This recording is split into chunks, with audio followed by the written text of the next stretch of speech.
Good day, fellow haunters. This is Jared O'Lantern, and I am admiring my little solar friends over here. And 5 days till Halloween, you guys. It's getting closer.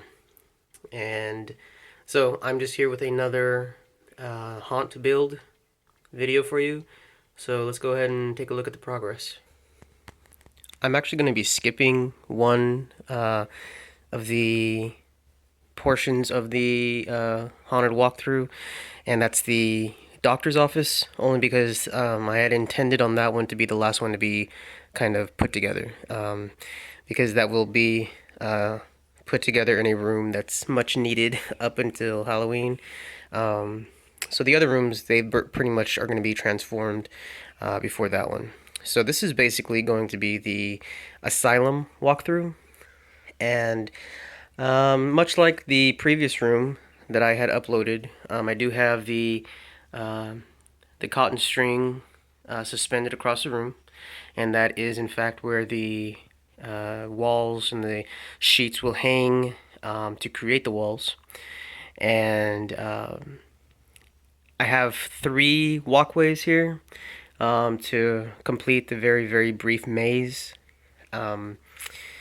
I'm not exactly sure if I'm just going to go basic, walk, turn, walk back, turn, walk, only because I have one prop that you'll see in the very last walkway that I want them to approach from one angle, but unfortunately the way I have it set up, they would have to approach it from a different angle.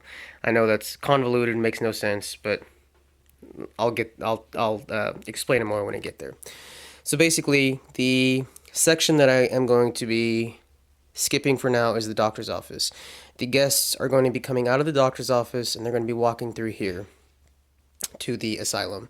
They're going to turn here, they're going to turn to their right. The first thing they're going to see is the evil scientist down at the end of the walkway, and he's going to be on just constant on, just doing phrase after phrase after phrase.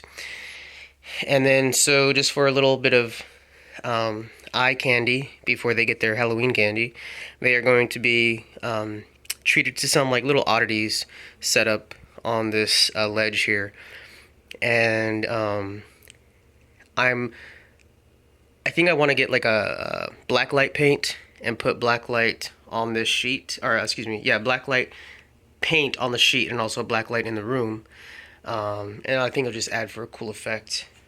And so there's going to be little, like I said, little oddity type of things set up against, on this ledge.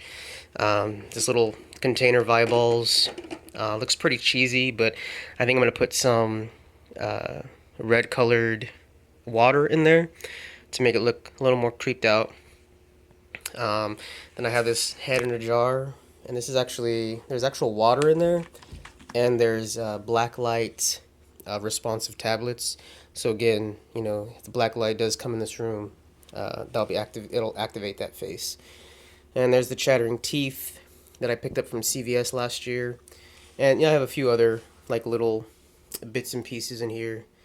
They're gonna go on that ledge as well. So then, as soon as they come up to Mr. Mad Scientist, Evil Scientist here, they're going to immediately turn to their left, and then when they look down, probably on some sort of spotlight, they're going to see Spasm, who will kind of also be motion activated or sound activated. I'm not sure which one he is. And he'll do his little, shivering thing. And then I have the crawling hand over here, who will probably just be, walking around on that table.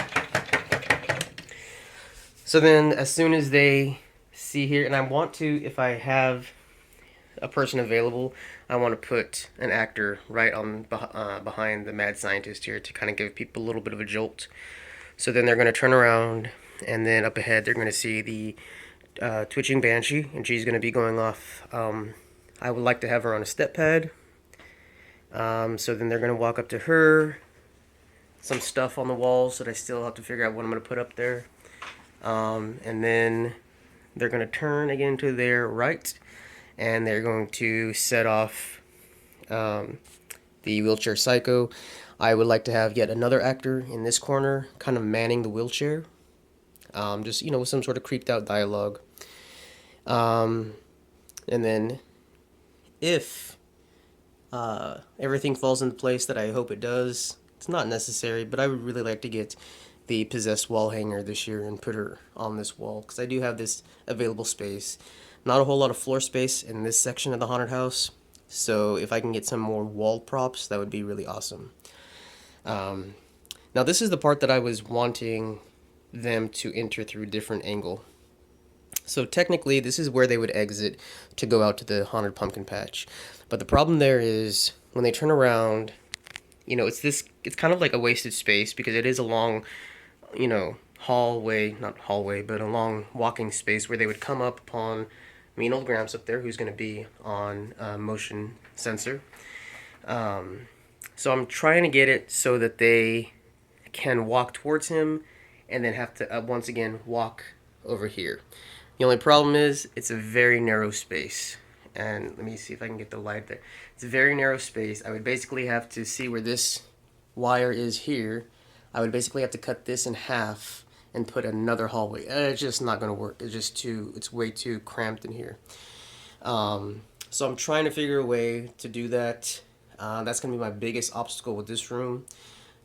Because the last large animatronic that I have in this room is the insane serial killer, which he didn't fit anyway, but I had this idea of putting him behind.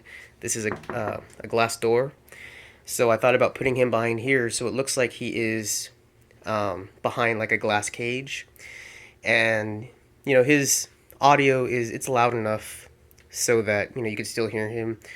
The only problem that I have is I don't know if the sensor is going to work to set him off, so I might feed a step pad through the door that they would have to step on.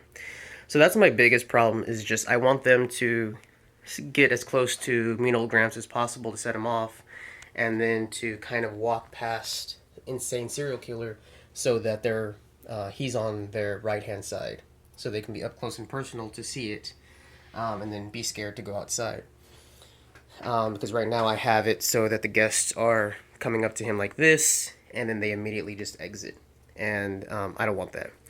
So that's going to be what I'm going to be working on today, is figuring out, you know, how that's going to work. Other than that, this room's pretty much set up as it is. This table's not going to be here. This is going to go in the doctor's office. So the floor just needs to get cleared. Those are the three large props that I have going in the doctor's office. It's a convulsing nurse, hanging doctor, and then the label you can't see, that's John Doe. So, that's about it for this room so far. I still have to get some of the little details up there, figure out lighting, figure out wall accents and wall decor and all that good stuff, and then of course put up the walls on the strings. So that is it. There's all the haunted pumpkin patch stuff appropriately under the jack-o'-lantern sheet there. So yeah, that is the latest update, and that's where we stand right now. So I hope you enjoy this video, and I'm actually really enjoying watching everybody else's videos. It's fun to see how everybody's haunts come together, and it's kind of like, it's good motivation to keep everybody, you know, on track working, because I know it's a lot of things to do now in a very short amount of time. So yeah, keep your videos coming too. So if you like what you're seeing, please like, comment, and subscribe. And as always, happy haunting.